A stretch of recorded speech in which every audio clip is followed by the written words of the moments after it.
Hello YouTube and welcome to the nation of free to play. I'm Mr. Mondstadt and today I have a bit of a different video for you. The new Spiral Abyss for version 5.6 just dropped yesterday, and instead of just uploading my 36 star clear, I wanted to try out this new format where I take a look at every chamber in floor 12, try out different units and teams and give you as many tips as I can to help you clear the Spiral Abyss. Let's go! So let's take a look at what expects us this time. Floor 12, Chamber 1. First side we have an Eremite and 2 veteran Wind operatives. Guess the local legends, otherwise it sounds like very little HP.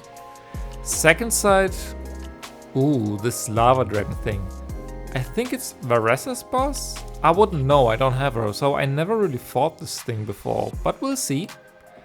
Chamber 2, first half, we get a total of 4 mechs, followed by the perpetual mechanical array.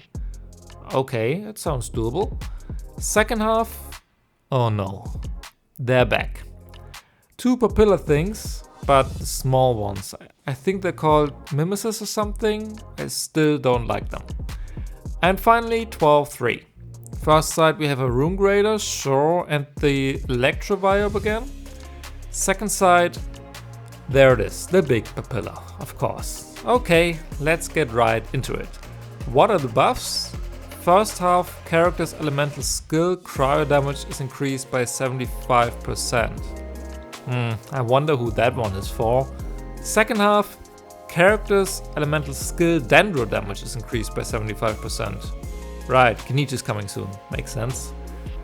The Moon Blessing, when a character's skill hits an opponent up to 3, then Shockwave, cool, so more or less useless. Who should you play? I will try out different teams and let the footage run in the background, but here are my notes. For the first side, honestly it's not that restrictive.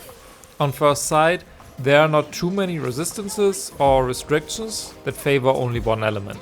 But of course the side is made for Escoffier and her teams, so if you have her, use her. With her, units like Farina, Ayaka, Wriothesley, Shenhe, Rosaria, Kaya, Xingqiu are all viable as well. You can also play Neuvillette, especially in freeze teams. If you don't want Cryo, you can play Pyro DPS like Mavuika, Arlecchino, Utao, Garming, Dendro should work as well. But second side is obviously better due to the buff.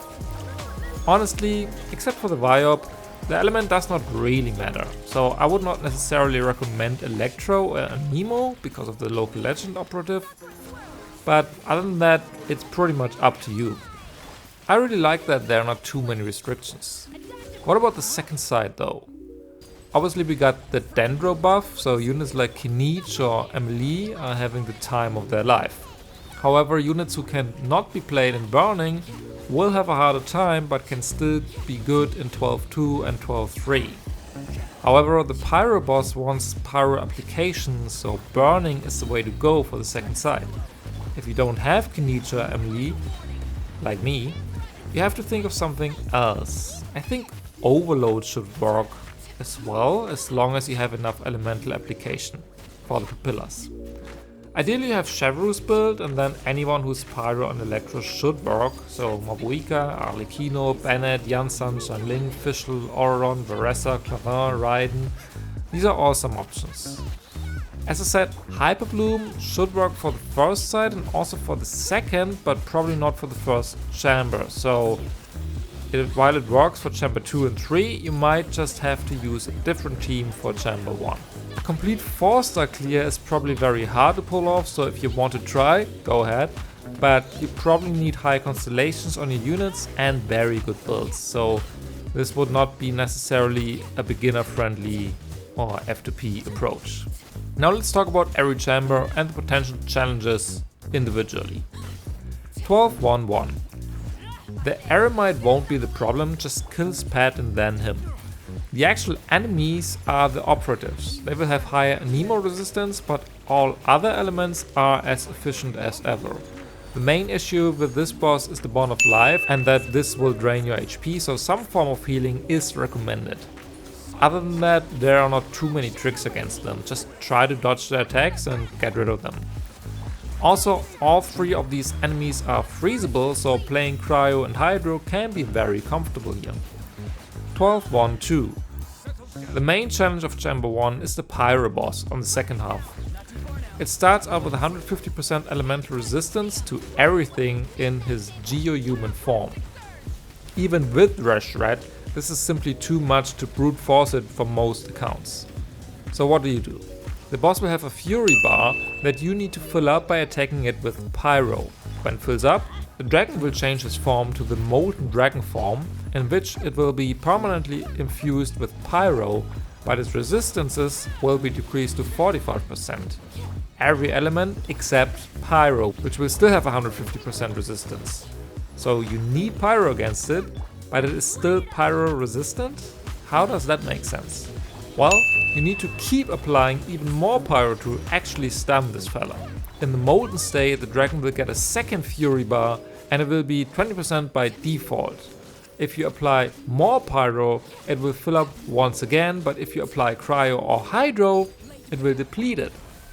This is also why Hyper Bloom could be problematic against this opponent, and Burning is really strong. Basically, you want to fill up both Fury bars through a Pyro application, and once the second bar is filled, it will enter the Overburn state. There it will be stunned, and all elemental resistance, including Pyro, is reduced to 10%. So now it will take damage, and now it's time to go ham on his boss. However, since this enemy has over 4.5 million hit points, one rotating could be difficult. According to the Genshin Wiki, every Pyro-infused element hit will give you 6.7% of the first Fury bar and almost 3% for the second bar. In other words, you need 15 Pyro ticks for the first bar and 34 ticks for the second one to fill up. Burning is honestly super valuable here, as it reapplies Pyro on its own, so if you struggle, maybe just put a Dendro unit and try your luck with that, even if you don't have a melee or Kniech. 12-1. Let's move on to the second chamber. In the first half we face 4 Fontaine mechs. They are just there to make you waste one rotation, but they are pretty easy to kill and are freezable as well. After that we get the PMA. This boss wastes a lot of time with its animations. After you depleted 70% of its HP, it will split and summon 4 Rune Sentinels. You only need to target the one with the ring around it. That's the only one that will take damage and that you need to defeat as fast as possible. Once it's down, the PMA will take damage again and its resistance is decreased, so hopefully you can kill it in one cycle. Also, which Rune Sentinel will get the ring is RNG. Some are easier than others, and if you really need the extra seconds, you could spam reset since this is the first half of the chamber. Once again, no elemental restrictions, just physical is not recommended due to its higher resistance.